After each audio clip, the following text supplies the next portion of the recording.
Greetings, gentlemen and ladies, I am the old school game snob, and in today's video we are taking a look at some Diablo tips that you may or may not already know. Tip number 1, as of Diablo Resurrected, Andariel does appear to now always be quest bug. That means she has a better loot drop chance than she previously did. Used to be that you had to specifically quest bug her, and now it looks like her drop rates are the same for either quest or non-quest. So the best place in Diablo to get the Stone of Jordan has just become a little bit better. By the way, Nightmare difficulty Andariel farming is where you get the Stone of Jordan, best probability anyway. Tip number 2, fast leveling location. Head on over to the Frigid Highlands.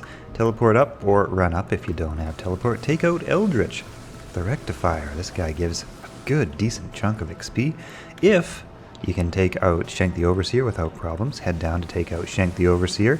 This guy also gives a good, decent chunk of XP. These bosses, you know, they give good, decent chunks of XP, and then we just head right back on over to Hagorath. And then take out Hagorath, take out Pindleskin.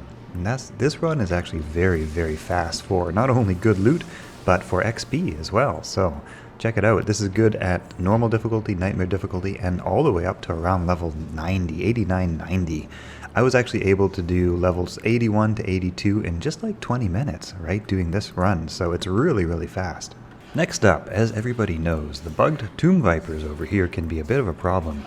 That is because their poison cloud has a crushing blow, and the crushing blow can kill players even with mega stacked poison resistance, like 90, 85, 90 poison resistance. But as you can see here, I'm running through this poison cloud without any problems. Please don't pay attention to the snake actually physically hitting me, because that's not a part of this example, but usually running through this poison cloud kills you dead in seconds. Now, why am I surviving? Okay, let's take a look. Usually what happens is that poison cloud applies a crushing blow in rapid succession. That is a rapid amount of small physical damage that gets applied. So to negate and nullify that crushing blow physical damage rapid fire, all you need to do is stack some damage reduction. I think around 40-45 should do the trick. In this case, I've got 79 stacked with something like Gurk's Sanctuary, the Gladiator's Bane, some soul runes socketed inside of my armor. So if you're doing a lot of Nilithok runs and you don't want to worry about the Tomb Vipers, just get your damage reduction, or your damage reduced rather, up to about 40-45. You should be good to go. This is different from damage reduction. Of course, this is not a percentage damage reduction. This is flat damage reduction that you want to be stacking to nullify that Tomb Viper crushing blow. On the topic of Nilithok, you can now get the Halls of Pain waypoint, and you can also complete the Nilithok quest, and Anya's portal will still stay open.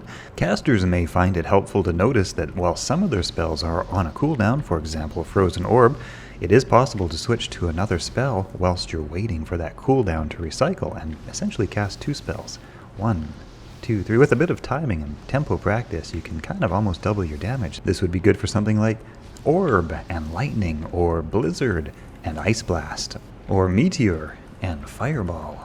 All sorts of interesting combinations, so play around with that and see what works for you. So you probably already know that dragging potions onto your mercenary's portrait will feed them that potion, but did you know you can also equip them that way as well? Did you know that gambling at a low level actually costs less gold for the item that you're gambling for? The exception to this is, of course, amulets and rings, but you could gamble for something like the Gall Dagger at a low level for a very cheap price, and this is actually a very good way to get something like the Gall Dagger, possibly Mage Fist, or other low-level items. Something like your Gold Wrap, which is a great magic fine belt, ordinarily only has 3 rows to it. You can upgrade this with the Horadric Rune Word Recipe, Shale, Tal, and a perfect diamond.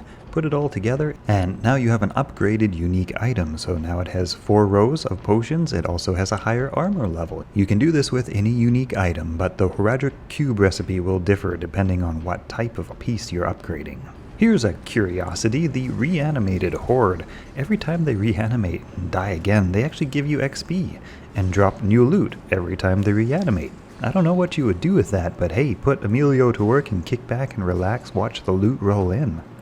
Also of some minor interest, the bug which was causing cold immune monsters to have their cold immunity broken by cold sorceresses no longer seems to have that bug. That bug now seems to be fixed. In previous versions of Diablo, you didn't used to be able to use telekinesis to activate a town portal from a distance outside a town, and now it looks like you still can do that. I like this feature. I hope that stays in.